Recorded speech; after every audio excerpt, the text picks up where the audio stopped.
ओम शांति। 10 जनवरी 2025 बाबा के महावाक्य। मीठे बच्चे, बाप तुम्हें ज्ञान योग की खुराक खिलाकर जबरदस्त खातिरी करते हैं, तो सदैव खुश मौज में रहो और श्रीमत अनुसार सबकी खातिरी करते चलो।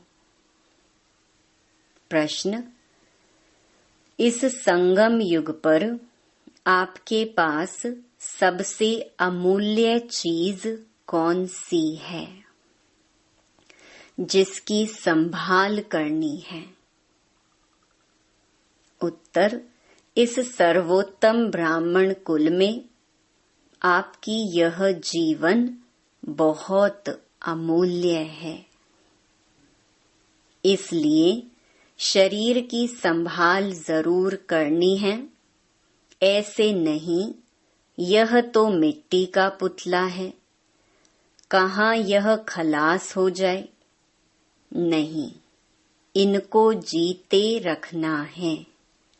कोई बीमार होते हैं तो उनसे तंग नहीं होना चाहिए। उनको बोलो, तुम शिव बाबा को याद करो। जितना याद करेंगे उतना पाप कटते जाएंगे। उनकी सर्विस करनी चाहिए। जीता रहे, शिव बाबा को याद करता रहे। ओम शांति। ज्ञान का तीसरा नेत्र देने वाला रूहानी बाप बैठ रूहानी बच्चों को समझाते हैं। ज्ञान का तीसरा नेत्र सिवाय बाप के और कोई दे नहीं सकता। अभी तुम बच्चों को ज्ञान का तीसरा नेत्र मिला है। अभी तुम बच्चे जानते हो कि यह पुरानी दुनिया बदलने वाली है। बेचारे मनुष्य नहीं जानते कि कौन बदलाने वाला है और कैसे बदलाते हैं, क्योंकि उन्हों को ज्ञान का तीसरा नेत्र ही नहीं है। तुम बच्चों को अभी ज्ञान का तीसरा नेत्र मिला है, जिससे तुम सृष्टि के आदि मध्य अंत को जान गए हो। यह है ज्ञान की स्क्रीन। स्क्रीन की एक बूंद भी कितनी मीठी होती है। ज्ञान का एक ही अक्षर है, मन मना भव। यह अक्षर कितना मीठा है। अपने को आत्मा समझ बाप को याद करो। बाप शांति धाम और सुख धाम का रास्ता बता रहे हैं। बाप आए हैं बच्चों को स्वर्ग का वर्षा देने। तो बच्चों को कितनी खुशी रहनी चाहिए। कहते भी हैं, खुशी जैसी खुराक नहीं। जो सदैव खुश मौज में रहते हैं, उनके लिए यह जैसे खुराक होती है। 21 जन्म मौज में रहने की यह जबरदस्त खुराक है। यह खुराक सदैव एक दो को खिलाते रहो। यह है एक दो की जबरदस्त खातिरी। ऐसी खातिरी और कोई मनुष्य की कर न सके। तुम बच्चे श्रीमत पर सभी की रूहानी खातिरी करते हो। सच्ची सच्ची खुश खैराफत भी यह है, किसको बाप का परिचय देना। मीठे बच्चे जानते हैं, बेहद के बाप द्वारा हमको जीवन मुक्ति की सौगात मिलती है। सतयुग में भारत जीवन मुक्त था, पावन था। बाप बहुत बड़ी ऊंची खुराक देते हैं, तब तो गायन है। अतीन्द्रिय सुख पूछना हो तो गोप गोपियों से पूछो। यह ज्ञान और योग की कितनी फर्स्ट क्लास वंडरफुल खुराक है। और यह खुराक एक ही रूहानी सर्जन के पास है। और किसको इस खुराक का मालूम ही नहीं है। बाप कहते हैं, मीठे बच्चों, तुम्हारे लिए तेरी माना हथेली पर सौगात ले आया हूँ। मुक्ति, जीवन मुक्ति की यह सौगात मेरे पास ही रहती है। कल्प कल्प मैं ही आकर तुमको यह सौगात देता हूँ, फिर रावण छीन लेता है। तो अभी तुम बच्चों को कितना खुशी का पारा चढ़ा रहना चाहिए। तुम जानते हो हमारा एक ही बाप टीचर और सच्चा सच्चा सतगुरु है, जो हमको साथ ले जाते हैं। मोस्ट बिलवेड बाप से विश्व की बादशाही मिलती है। यह कम बात है क्या? बच्चों को सदैव हर्षित रहना चाहिए। Godly student life is the best. यह अभी का ही गायन है ना। फिर नई दुनिया में तुम सदैव खुशियां मनाते रहेंगे। दुनिया नहीं जानती कि सच्ची सच्ची खुशियां कब मनाई जाएंगी। मनुष्यों को तो सतयुग का ज्ञान ही नहीं है, तो यहाँ ही मनाते रहते हैं। परंतु इस पुरानी तमो प्रधान दुनिया में खुशी कहाँ से आई? यहाँ तो त्राही त्राही करते रहते हैं। कितना दुख की दुनिया है। बाप तुम बच्चों को कितना सहज रास्ता बताते हैं। गृहस्थ व्यवहार में रहते कमल फूल समान रहो। धंधा धोरी आदि करते भी मुझे याद करते रहो। जैसे आशिक और माशूक होते हैं, वह तो एक दो को याद करते रहते हैं। वह उनका आशिक, वह उनका माशूक होता है। यहाँ यह बात नहीं है। यहाँ तो तुम सभी एक माशूक के जन्म जन्मांतर से आशिक रहे हो। बाप तुम्हारा कभी आशिक नहीं बनता। तुम उस माशूक को आने लिए याद करते आए हो। जब दुख जास्ती होता है तो जास्ती सुमिरन करते हैं। तब तो गायन भी है, दुख में सुमिरन सब करें, सुख में करे न कोई। इस समय जैसे बाप सर्वशक्तिमान है, दिन प्रतिदिन माया भी सर्वशक्तिमान तमो प्रधान होती जाती है। इसीलिए अब बाप कहते हैं, मीठे बच्चे देही अभिमानी बनो। अपने को आत्मा समझ मुझ बाप को याद करो और साथ साथ दैवी गुण भी धारण करो। तुम ऐसे लक्ष्मी नारायण बन जाएंगे। इस पढ़ाई में मुख्य बात है ही याद की। ऊंचते ऊंच बाप को बहुत प्यार स्नेह से याद करना चाहिए। वह ऊंचते ऊंच बाप ही नई दुनिया स्थापन करने वाला है। बाप कहते हैं, मैं आया हूँ तुम बच्चों को विश्व का मालिक बनाने। इसीलिए अब मुझे याद करो तो तुम्हारे अनेक जन्मों के पाप कट जाएंगे।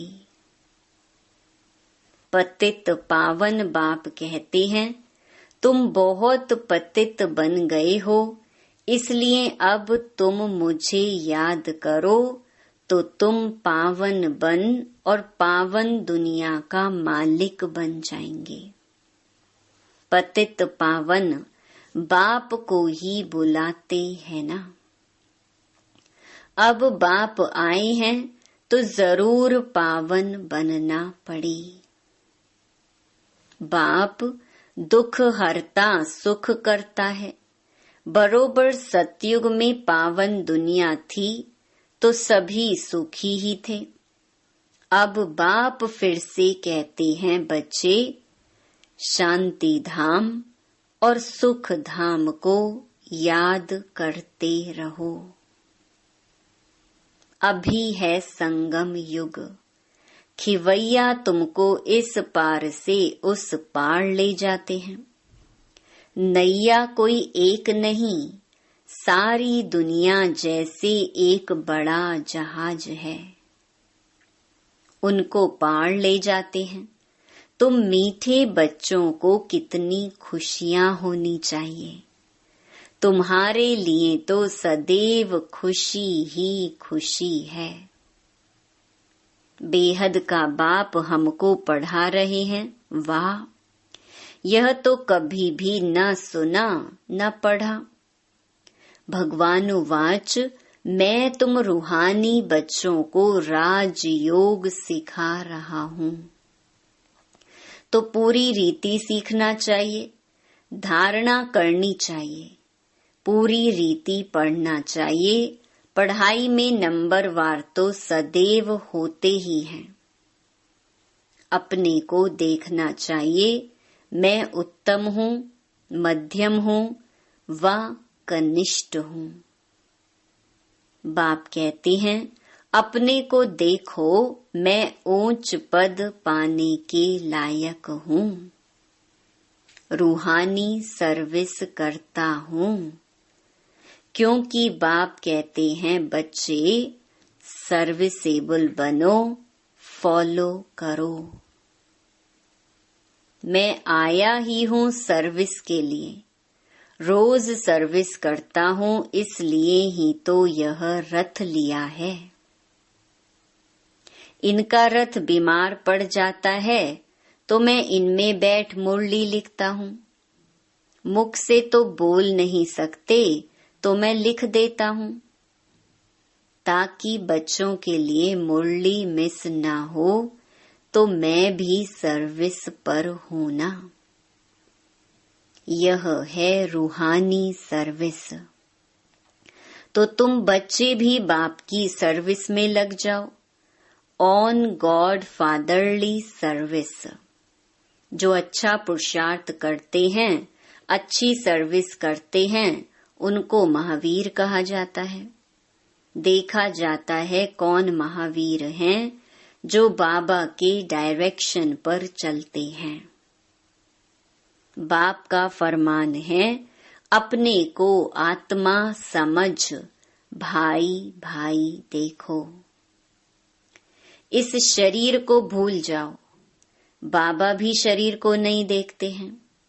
बाप कहते हैं, मैं आत्माओं को देखता हूँ।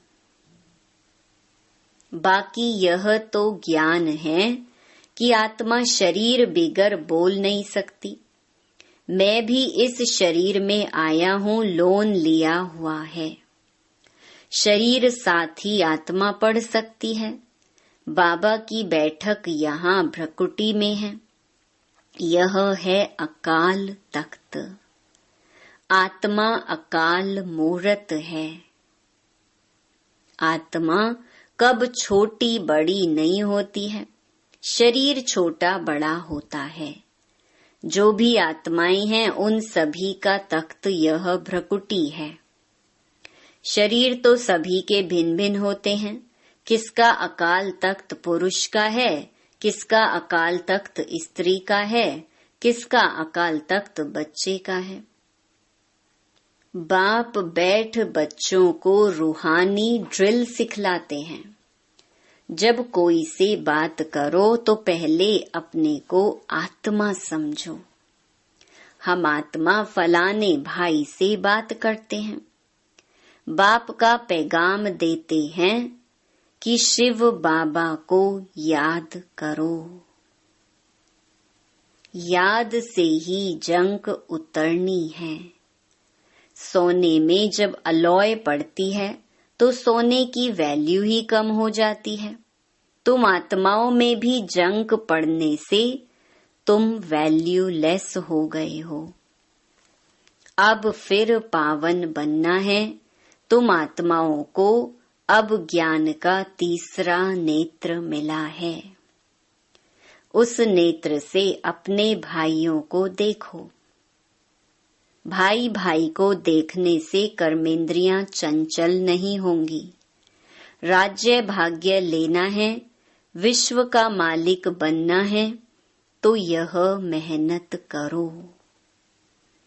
भाई भाई समझ सभी को ज्ञान दो, तो फिर यह टेव आदत पक्की हो जाएगी। सच्चे सच्चे ब्रदर्स तुम सभी हो। बाप भी ऊपर से आए हैं, तुम भी आए हो। बाप बच्चों सहित सर्विस कर रहे हैं। सर्विस करने की बाप हिम्मत देते हैं। हिम्मते बच्चे, मददे बाप। तो यह प्रैक्टिस करनी है। मैं आत्मा भाई को पढ़ाता हूँ। आत्मा पढ़ती है ना। इसको स्पिरिचुअल नॉलेज कहा जाता है, जो रूहानी बाप से ही मिलती है। संगम पर ही बाप आकर यह नॉलेज देते हैं कि अपने को आत्मा समझो। तुम नंगे आए थे, फिर यहाँ शरीर धारण कर तुमने 84 जन्म पार्ट बजाया है। अब फिर वापस चलना है, इसलिए अपने को आत्मा समझ भाई भाई की दृष्टि से देखना है। यह मेहनत करनी है। अपनी मेहनत करनी है, दूसरे में हमारा क्या जाता। चैरिटी बिगिंस एट होम, अर्थात पहले खुद को आत्मा समझ फिर भाइयों को समझाओ, तो अच्छी रीति तीर लगेगा। यह जौहर भरना है। मेहनत करेंगे तब ही ऊंच पद पाएंगे। इसमें कुछ सहन भी करना पड़ता है। जब कोई उल्टी सुल्टी बात बोले तो तुम चुप रहो। तुम चुप रहेंगे तो फिर दूसरा क्या करेगा। ताली 2 हाथ से बजती है। एक ने मुख की ताली बजाई, दूसरा चुप कर दे तो वह आपे ही चुप हो जाएंगे। ताली से ताली बजने से आवाज हो जाता है। बच्चों को 1-2 का कल्याण करना है। बाप समझाते हैं, बच्चे सदैव खुशी में रहने चाहते हो तो मन मना भव। अपने को आत्मा समझ बाप को याद करो। भाइयों, आत्माओं तरफ देखो तो बच्चों को रूहानी यात्रा पर रहने की आदत डालनी है। तुम्हारे ही फायदे की बात है। बाप की शिक्षा भाइयों को देनी है। बाप कहते हैं, मैं तुम आत्माओं को ज्ञान दे रहा हूँ, आत्माओं को ही देखता हूँ। मनुष्य से बात करेंगे तो उनके मुंह को देखेंगे ना। तुम आत्मा से बात करते हो तो आत्मा को ही देखना है। भल शरीर द्वारा ज्ञान देते हो, परंतु इसमें शरीर का भान तोड़ना होता है। तुम्हारी आत्मा समझती है, परमात्मा बाप हमको ज्ञान दे रहे हैं। बाप भी कहते हैं, आत्माओं को देखता हूँ। आत्माएं भी कहती, हम परमात्मा बाप को देख रहे हैं। उनसे नॉलेज ले रहे हैं। इसको कहा जाता है स्पिरिचुअल ज्ञान की लेन देन। आत्मा की आत्मा के साथ। आत्मा में ही ज्ञान है, आत्मा को ही ज्ञान देना है। यह जैसे जौहर है, तुम्हारे ज्ञान में यह जौहर भर जाएगा तो किसको भी समझाने से झट तीर लग जाएगा। बाप कहते हैं प्रैक्टिस करके देखो, तीर लगता है ना। यह नई टेव डालनी है तो फिर शरीर का भान निकल जाएगा। माया के तूफान कम आएंगे, बुरे संकल्प नहीं आएंगे, क्रिमिनल आई भी नहीं रहेगी। हम आत्मा ने 84 का चक्कर लगाया, अब नाटक पूरा होता है।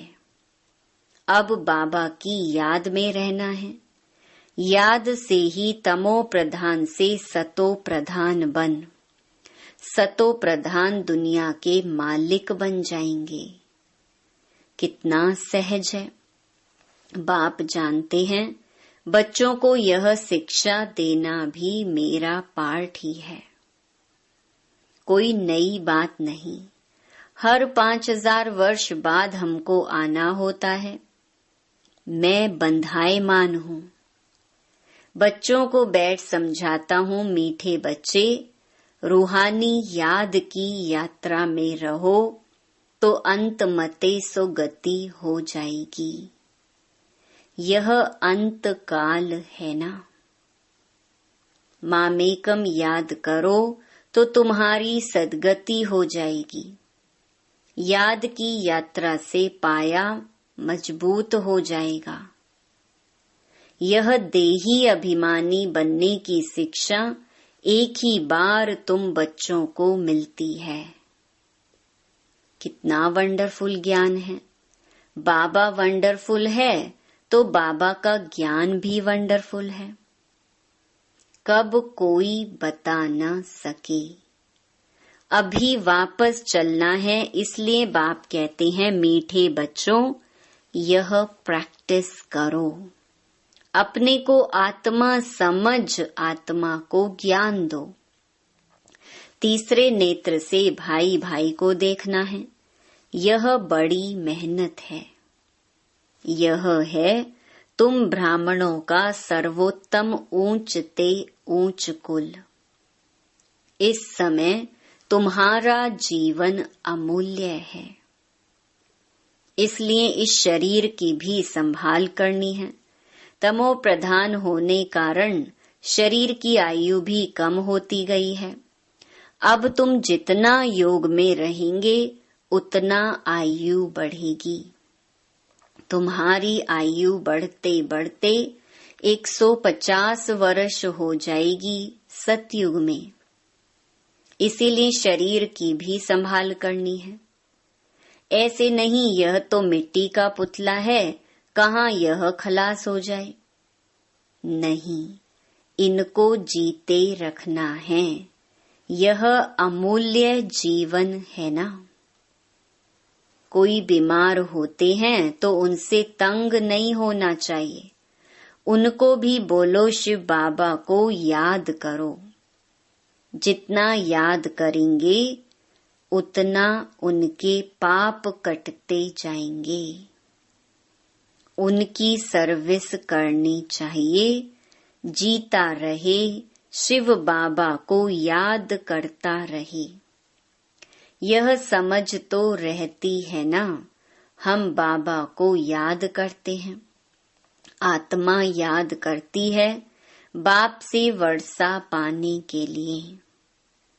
अच्छा, मीठे मीठे सिकिलधे बच्चों प्रति नंबरवार पुरुषार्थ अनुसार मात पिता बाप दादा का याद प्यार और गुड मॉर्निंग। रूहानी बाप की रूहानी बच्चों को नमस्ते। धारणा के लिए मुख्य सार। पहला, अपने को देखो, मैं पुरुषार्थ में उत्तम हूँ, मध्यम हूँ या कनिष्ठ हूँ। मैं ऊंच पद पाने के लायक हूँ। मैं रूहानी सर्विस करता हूँ। दूसरा, तीसरे नेत्र से आत्मा भाई को देखो, भाई भाई समझ सभी को ज्ञान दो। आत्मिक स्थिति में रहने की आदत डालो तो कर्मेंद्रियां चंचल नहीं होंगी। वरदान, ब्रह्मा बाप समान महात्याग से महान भाग्य बनाने वाले फरिश्ता सो विश्व महाराजन भव।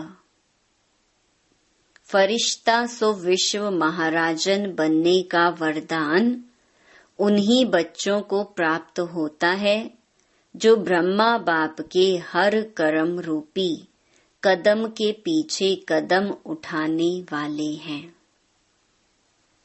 जिनका मन बुद्धि संस्कार सदा बाप के आगे समर्पित है।